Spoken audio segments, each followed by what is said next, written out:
Hi, in this video we're going to show you a free tool you could use to automatically add text to your documents and other apps without having to type it all out. So it's called AutoText, and once you download it and install it, you can open it up and see the available pre-configured options for you. This will ask you to install .NET 3.5, I believe, so you'll have to agree to do that if you want to run this. So it looks like it's a little bit of an older program, but it still seems to work just fine. All right, so it's broken down into categories here. You got your thanks, your greetings, opening phrases, closing phrases, acronyms, apologies, date and times, and HTML tags.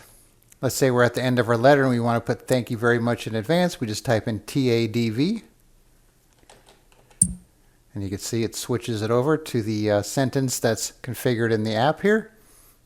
And of course you could edit these too. You could double click on it, change the keyword, change the text. Then you could also use formatted text if you want to do that. Then you can make your own folders. Let's say you're going to add your own custom entries. You could do that. So let's call a new folder here. We'll call this phone numbers. And then once we're there, we can select it. New keyword. We'll call this TPH for Todd's phone. Now we can put in the value here. Like so. Now we just type in TPH, and you can see it gives a little bit of a sound there. I don't know if you heard it, and then it changes the text to the phone number there. And then we have the date and time, for example. So CURDT for today's date.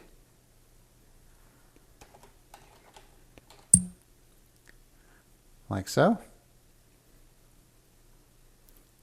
And then, of course, you can go through all the other folders and see what else is in there and then adjust them as needed or add your own.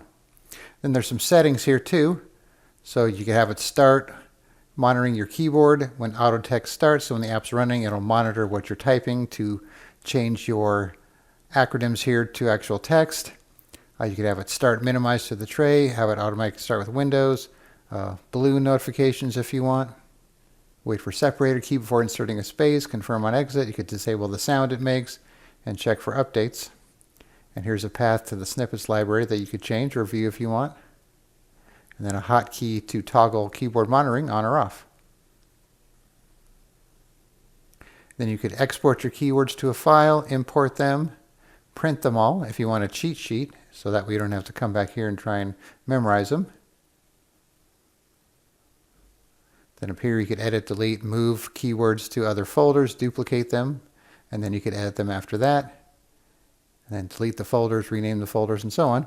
And then here we have the statistics. So snippets expanded, so it was used 7 times and saved 142 characters. And of course they have a professional version if you want to buy that with some extra features, most likely. Alright, so as you can see, it's pretty easy to use. And of course you could come in here and clean all these out if you don't think you're going to use the default entries, and then just make your own. Alright, so I will put a link in the description where you can download AutoText and you can try it out for yourself. Alright, thanks for watching and be sure to subscribe.